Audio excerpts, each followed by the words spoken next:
Hello and welcome to Steve's Backyard Bonsai. Today I've got my Bald Cypress Penjing in here. This is the one by a dry or wet creek bed. It needs a lot of maintenance, and that's what I'm going to get to today. So let's take a look at it. I'm not going to worry too much about the foliage right now. I did do a branch selection on this season. Summer, spring, I can't remember. I think it was in spring. And it's grown, but it didn't overwhelm me, and it did get some scorching over the summer, which, as you can see, didn't recover. Nothing really big died off, but it didn't really recover. So let's look at this landscape, and I'll show you exactly what's wrong with it. All right, so this is supposed to be a dry stream bed, which I made out of roofing slate. It's been ravaged by weeds and erosion. I can't seem to control the erosion on this, and maybe I don't want to. So I'm just going to work away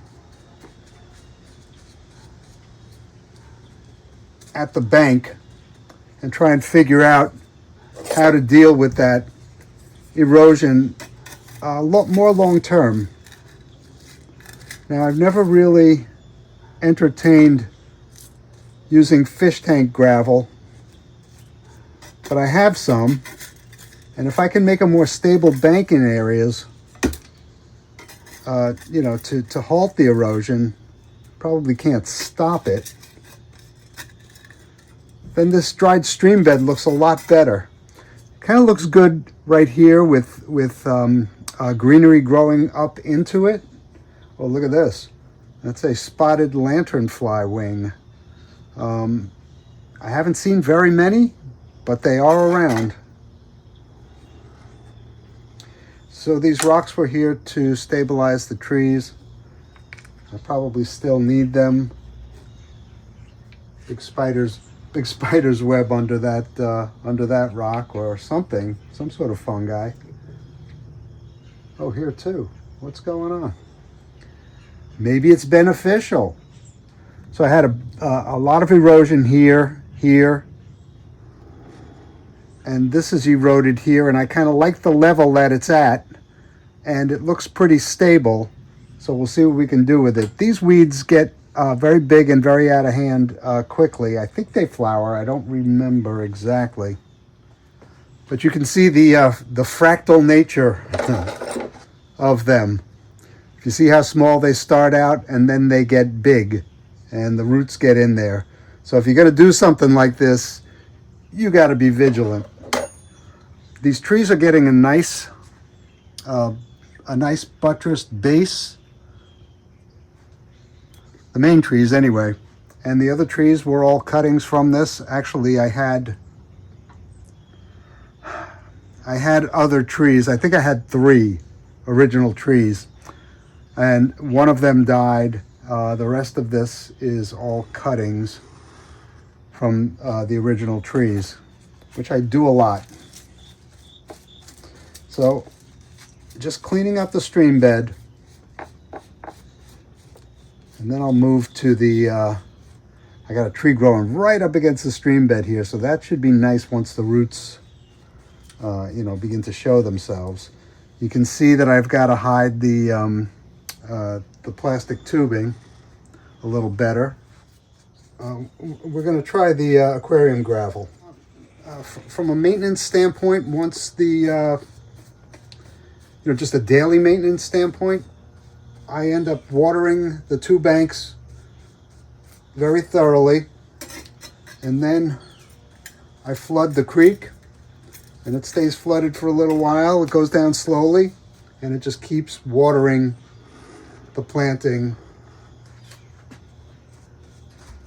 more passively. It's not a great deal of water, but it helps. So then I'm going to get some gravel and see how that looks, but not until I've cleaned off the rest of the landscape. I've got BioGold on here. It's all spent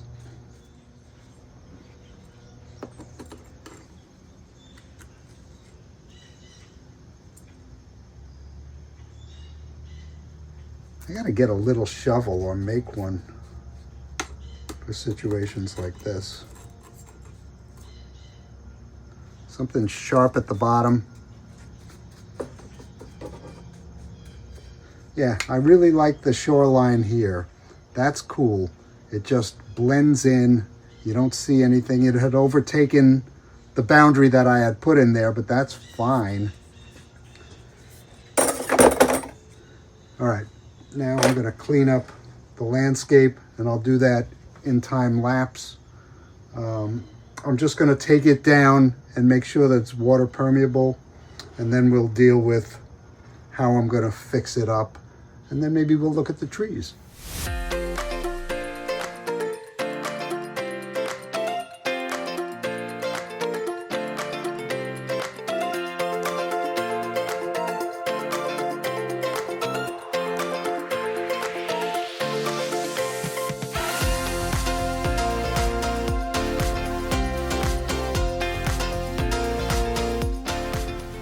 Okay, so now that I have the landscape at least tamped down a little bit, I want to see if I can do anything with aquarium gravel, if I can pile it up in a way that makes it want to stay there. And I'm even considering watering down some latex glue and putting it on the pebbles to see if it'll hold. I know there are treatments that you can get for doing that, but I don't happen to have any. So that's something for the future. Now, let me get my gravel.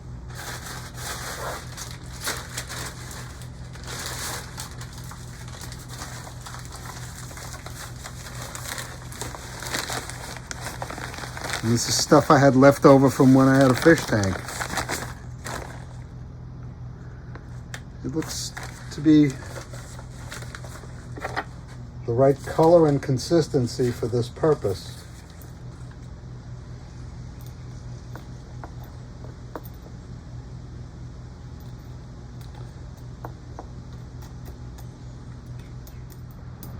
All right, I'll go around with this and we'll come back and take a look at it.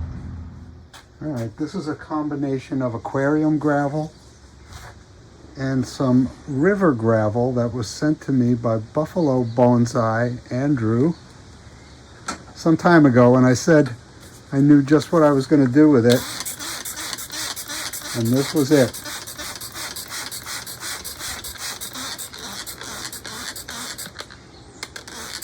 I am also,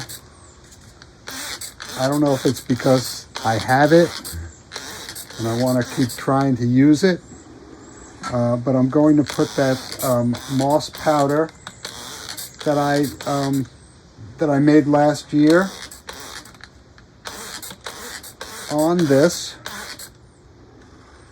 to see how it goes. Now, I also mentioned that I water this pretty heavily. I'm going to take a toothbrush to the bark on these too. This has some moss growing up the side of it. Let me do that now. There are also some places on these trunks where the bark is flaking away, and that gives you an opportunity to expose some nice red bark on the trunks. But I think I'm just gonna go with the toothbrushing. I'm gonna leave the plates of bark on there to watch in spring, or whenever there's a spurt of growth. You'll see the plates want to split off, and that's what I'll be looking for. I exposed a little bit more of the roots on this one because they're quite nice. The stream bed looks good. Andrew, if you got any more of those, that river rock, I really like it. I wish I would have remembered it when I started putting this other rock on there, but that'll blend in as well. Yeah, it looks pretty good. You can see the bark flaking on this one better. And you can also see the color of the underbark. It's quite nice.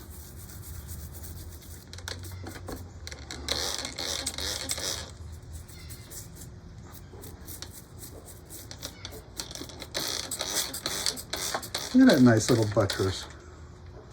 Very nice. All right, let me get that moss spread on there. And will we have a chance to look at the canopy? I hope so.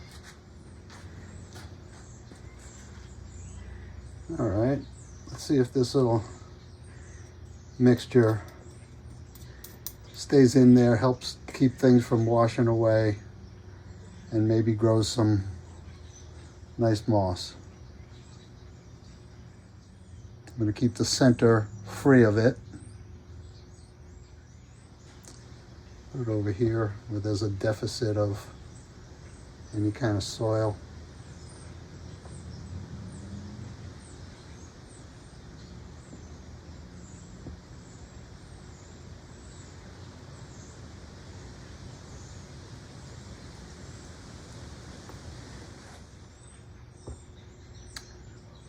Yeah, we'll look at the canopy.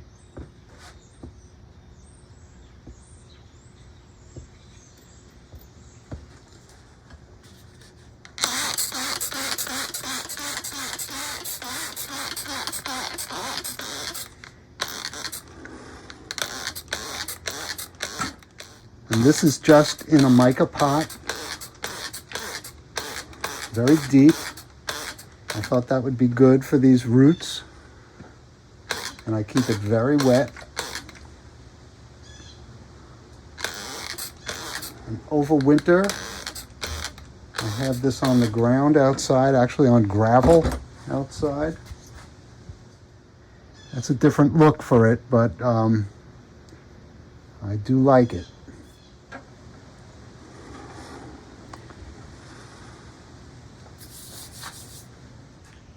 Try and look at the canopy a little bit.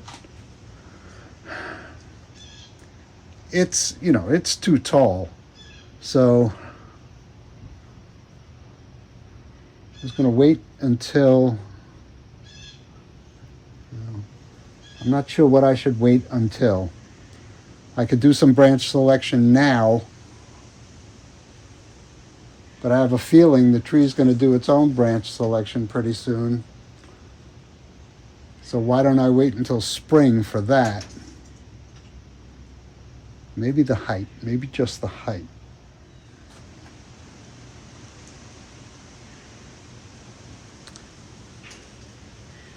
I'm going to take this off of here.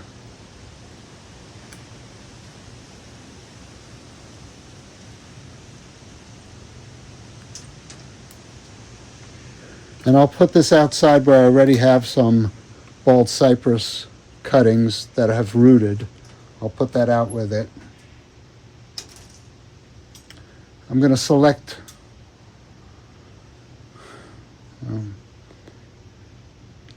this, that's nice. This one in the front is nice. That one in the back is a little confusing back here. I'm going to take that off. Do I want to take that off? Yeah, it's a ladder branch with this one. So I'll take that off, you know, from the front view. One of these two back here has to come off.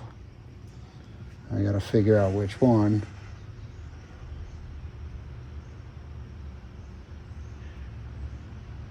Oh, see, it's already shedding its leaves. I don't know which one I want to leave. I'm going to shorten this tree right here down to there.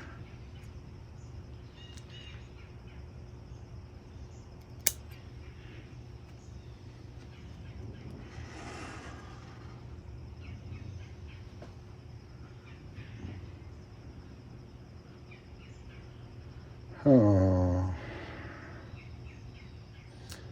If that's my leader, this is too long, so it's coming down. to there.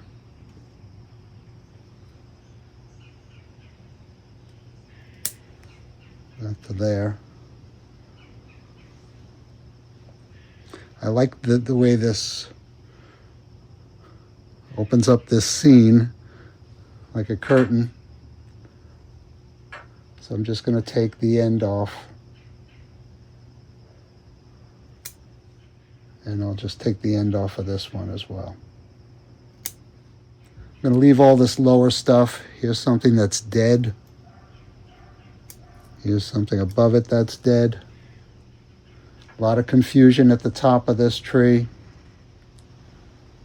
I'm going to take this one off. I'm going to take this down to here.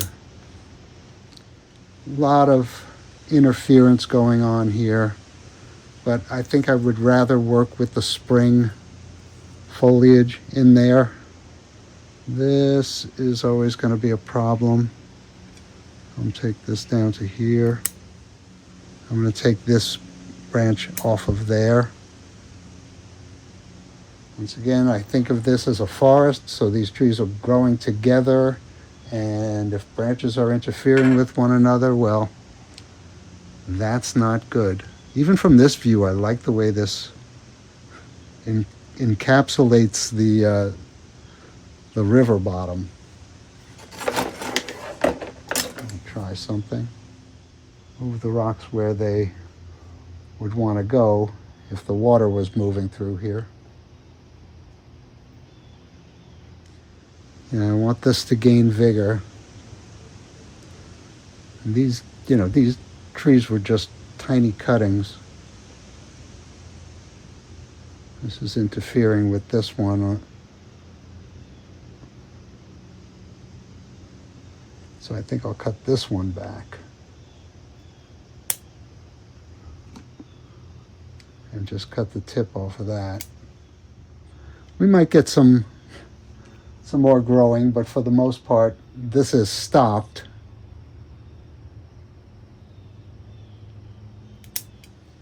But it's a very nice penjing. It really is. Especially when I flood the creek. I'll try to do that for you. Major interference right here. This is the natural apex of this tree, so this one's going to come back to here. I think I'm going to take this branch off. Get some light in on this tree. Yeah, so that's it. I'll stick this in a pot outside, and maybe I'll even get another one next year. All right, this is my common bald cypress growing by the stream bed. I'll take it out and water it and get a parting shot of that. All right, so I'm holding the camera with my right hand.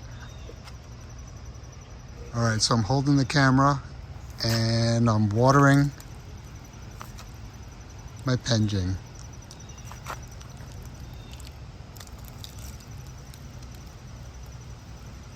You can see the stream is flooding.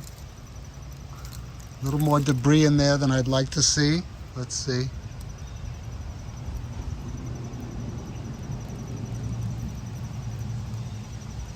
But I can brush that out.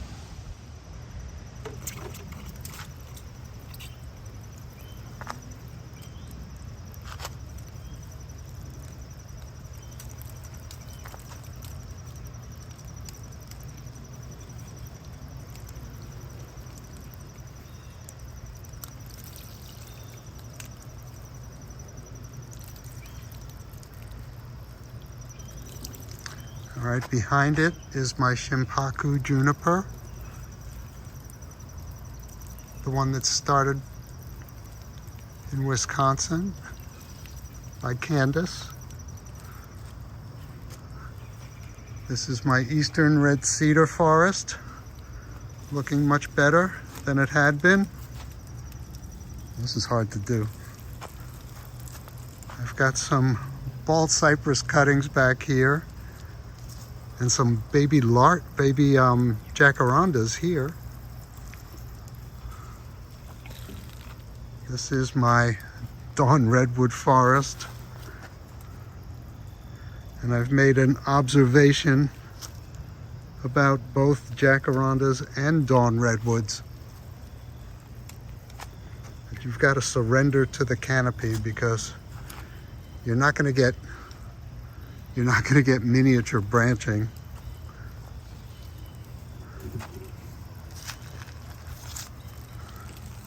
Not in a forest setting.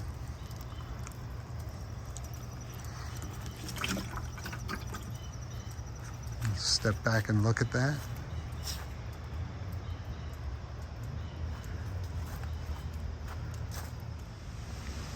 All right, thanks for keeping me company. And here's my backyard.